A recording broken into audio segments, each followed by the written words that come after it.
Hello, my dear polymathematicians. I hope this finds you in the best of your health. And to let us know that you're in the best of your health, press the like and subscribe button. So we stop worrying like a grandma.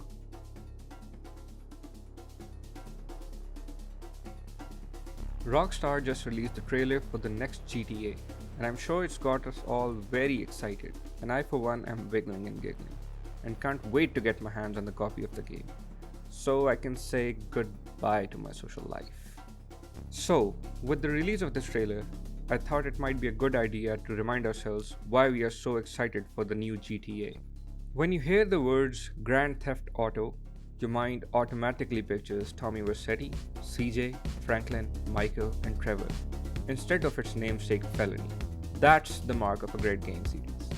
GTA has graced our gaming platforms for more than 2 decades now, and the IP is still growing strong. It invented a whole new gaming genre and changed the whole landscape of gaming. Many have tried, but all fell while trying to dethrone this giant. Its place in gaming is so fortified that its competition is put aside as a mere clone. I still remember when in 1997 my friend told me of a video game that lets you drive anywhere around the city in any car you see on the screen, and shrugging it off because I thought it wasn't possible. Then I played it, and boy was I blown away. When I was introduced to GTA 3 and its 3D open world, I had to pinch myself to make sure I wasn't dreaming. And it was in fact a real game. GTA Vice City made me relive the nostalgia of the 80s, even though I wasn't old enough to have any meaningful memories of the time. And San Andreas. What can I say that hasn't been said?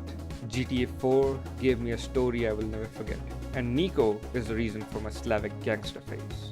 GTA 5 and online, my god, these last 10 years. I was addicted to this game and came out of this addiction because of the repeated raids I conducted on Cayo Perico.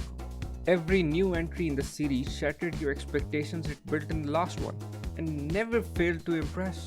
I personally cannot think of any bad GTA game. Ports, yes, but not a title altogether.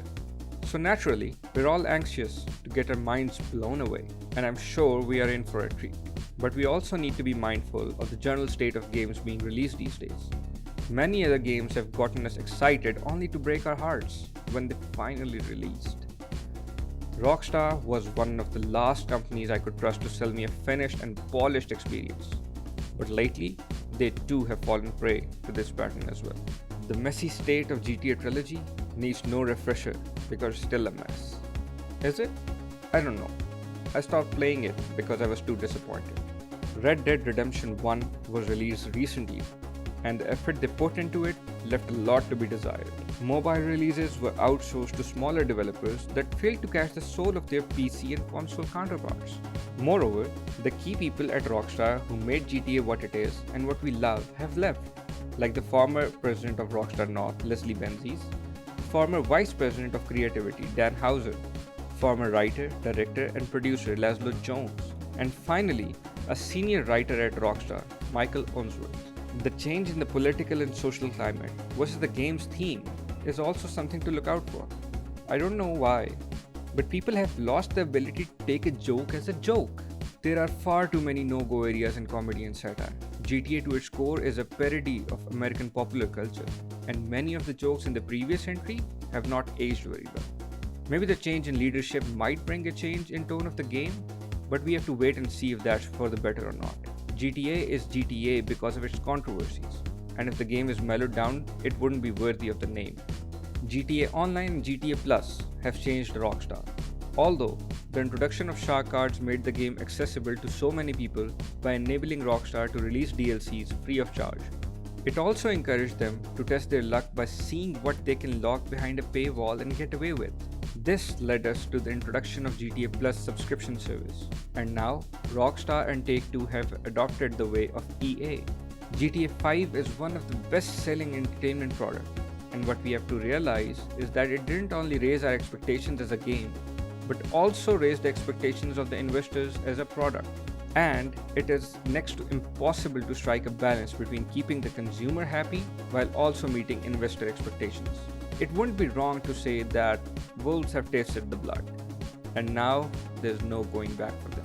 Speaking of high expectations, Our minds have been left free to build up our expectations for the next installment for a decade now. The so called GTA 6 leaks have been the headline so often that even the announcement by Sam Houser was disregarded by some, and we had to verify again and again that it wasn't a hoax. Historically, as I said, GTA has consistently met and even surpassed our expectations. But time is a lethal enemy. For 10 years, we have constantly been hyped up, and Rockstar has to make it worth the wait. GTA has always given a stiff competition even outside of its genres.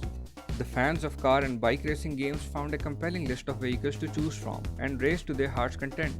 Combat flight simulation fans were in for a treat with the release of the Smuggler's Run DLC on GTA Online. Multiplayer combat was a no-brainer alternative to Call of Duty. So, these are the pitfalls for the next GTA, but we still have our fingers crossed. I'm confident that Rockstar will deliver with its flagship, but I also realize the effort they need to put in. What do you think?